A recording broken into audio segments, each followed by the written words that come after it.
Hello everyone, my name is Dr. Anuj Kumar, assistant professor in mathematics department. और आज के lecture में मैं आपको एलिमेंट्री ट्रांसफॉर्मेशन का दूसरा टाइप बताने वाला हूं। इससे पहले लेक्चर में हमने एलिमेंट्री ट्रांसफॉर्मेशन का फर्स्ट टाइप डिस्कस किया था, जिसमें हमने पढ़ा था ट्रांसलेशन को, है ना। ट्रांसलेशन जो ट्रांसफॉर्मेशन होती है। और अब हम पढ़ेंगे आज के लेक्चर में जो ट्रांसफॉर्मेशन का दूसरा टाइप है, रोटेशन। ठीक है, रोटेशन की जो हम ट्रांसफॉर्मेशन की बात करते हैं वो डेफिनेशन होती है W इक्वल टू जेड और e की पावर आई अल्फा टाइप की जितनी भी ट्रांसफॉर्मेशन होती है, W equal to Z into E की पावर आई अल्फा टाइप की जितनी भी ट्रांसफॉर्मेशन होती है, ये रोटेशन ट्रांसफॉर्मेशन कहलाती है। और अल्फा यहाँ पर हमारा रियल नंबर होता है। ठीक है, अल्फा हमारा क्या होगा, रियल नंबर होगा, क्योंकि यहाँ पर ये जो अल्फा एंगल होता है इसलिए हमारा रियल नंबर होगा।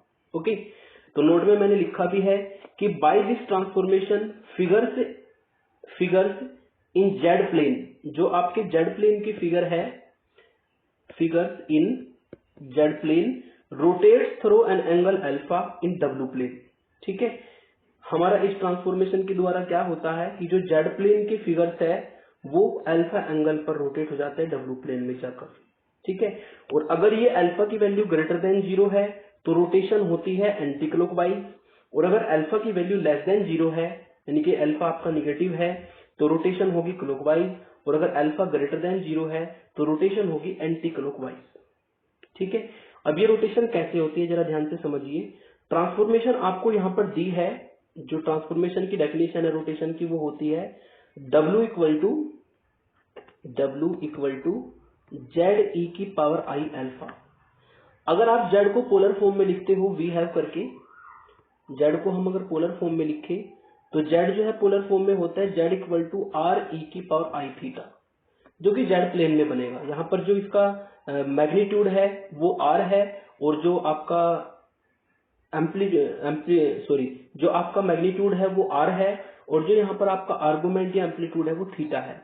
मतलब इसके लिए जो एंगल आपको दिया है, जो जेड प्लेन में हमारा ये कर्व बनेगा आर ई की पावर आई थीटा, इसके लिए एंगल थीटा है और मैग्नीट्यूड इसका आर है। अब यदि आप इस वैल्यू को ऊपर रखते हो W में तो आपको मिलेगा आर ई की power I theta into E की पावर आई अल्फा।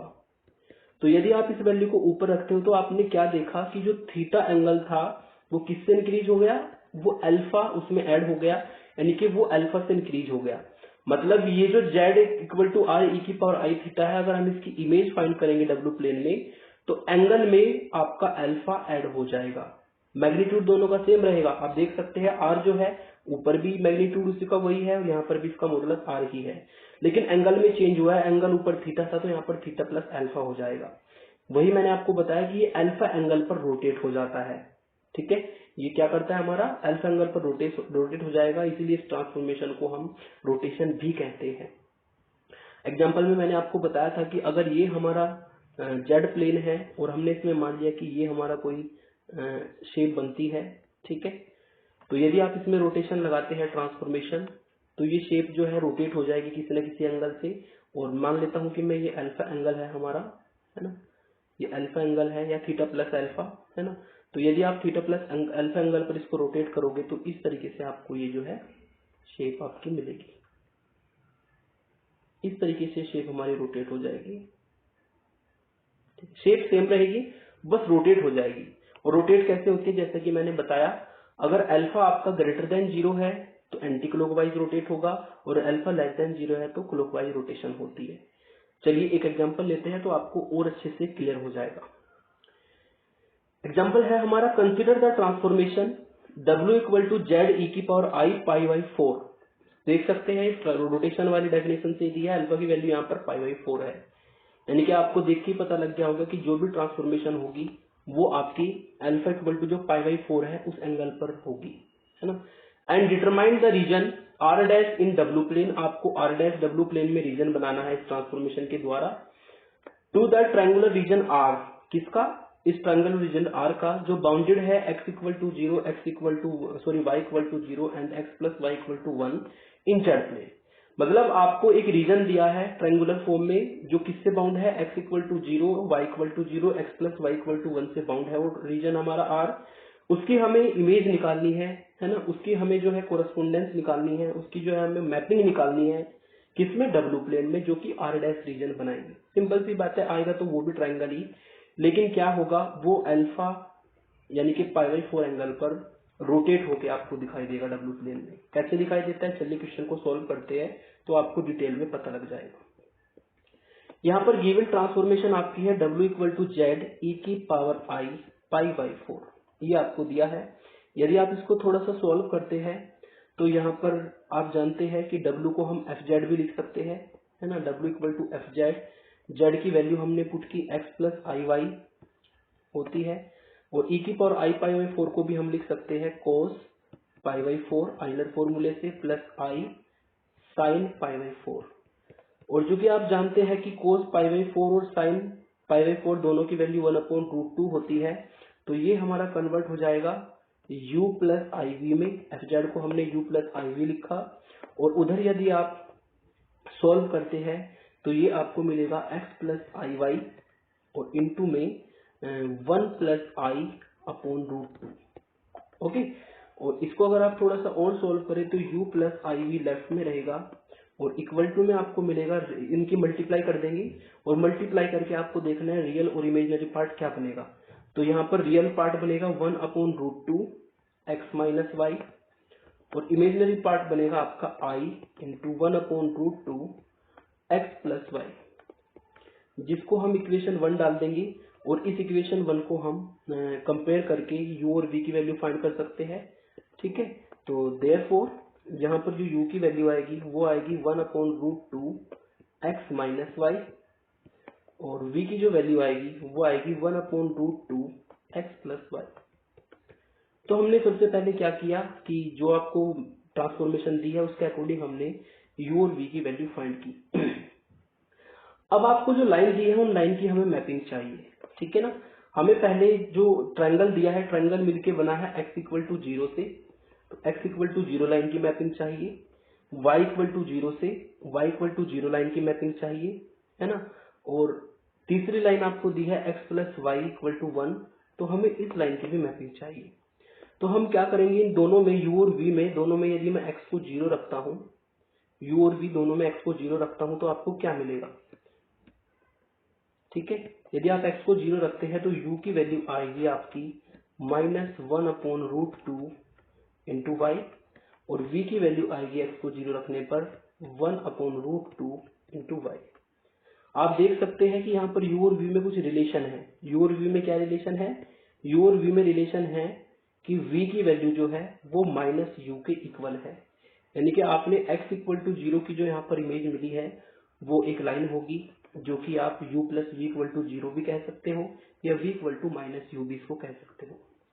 फिर हमने इसमें y को 0 रखा दोनों में। यदि y को 0 रखते हैं तो u की वैल्यू 1/√2 x आएगी, और आगे से भी आपको v की वैल्यू 1/√2 x आएगी। दोनों में एक रिलेशन आपको मिल गया कि u जो है वो v के इक्वल है, यानी कि जो y इक्वल टू 0 की इमेज होगी वो भी एक लाइन होगी, वो होगी u इक्वल टू v। फिर हम यहाँ पर पुट करेंगे x प्लस वाई की वैल्यू 1, लेकिन x प्लस वाई की वैल्यू को हमें अगर 1 रखना है इस इक्वेशन 2 में, तो x प्लस वाई को 1 रखने के लिए हम क्या करेंगे, थोड़ा सा सॉल्व करना पड़ेगा आपको, है ना। यदि आप x प्लस वाई को 1 रखते हैं तो उससे आपको v की वैल्यू मिल जाएगी इक्वेशन 1 से, है ना। x प्लस वाई की वैल्यू 1 अगर इक्वेशन 2 में हम रख देते हैं तो v की वैल्यू आपको मिलती है, put x plus Y equal to 1 in v of equation 2। Equation 2 में यदि हम v वाले उसमें हम x प्लस वाई की वैल्यू रख देते हैं तो उससे आपको वैल्यू मिलती है v इक्वल टू 1/√2 इंटू 1, क्योंकि x प्लस वाई की वैल्यू 1 है तो आपको यहाँ पर वैल्यू मिलेगी v इक्वल टू 1/√2। यानी कि ये जो हमारी लाइन है x plus Y equal to 1, इसकी मैपिंग आपको मिलेगी v इक्वल टू 1/√2। ठीक है, तीनों लाइनों की आपको मैपिंग मिल गई। एक लाइन आपकी बनेगी v equal to minus U, एक लाइन बनेगी v इक्वल टू यू, एक लाइन बनेगी v इक्वल टू 1/√2। ठीक है, तो तीनों लाइनों को मैं यहाँ पर ड्रा करता हूँ। देखिए, पहले मैंने यहाँ पर इधर जेड प्लेन कंसीडर किया। ठीक है, ये हमारा जेड प्लेन है, this is our Z plane. और जेड प्लेन में अगर आप फिगर बनाते हैं यहाँ पर तो x equal to 0, y equal to 0 और x plus Y equal to 1, तो एक ट्रायंगल आपको मिलेगा। ये लाइन हो जाएगी x इक्वल टू 0, ये होगी y इक्वल टू 0 और ये होगी x plus Y equal to 1। तो ये आपको ट्रायंगल मिलेगा जेड प्लेन में, जो कि आपको गिवन है। अगर डब्ल्यू प्लेन में इसकी इमेज निकालते हैं बाय द रोटेशन, है ना, जो आपको कंडीशन दी थी, तो मैंने आपको बताया था ऊपर ही कि यहाँ पर अल्फा की वैल्यू π/4 है, तो π/4 पर ये ट्रायंगल रोटेट हो जाएगा। ठीक है, ये जो ट्रायंगल है ये किस एंगल पे रोटेट होगा, π/4 पे।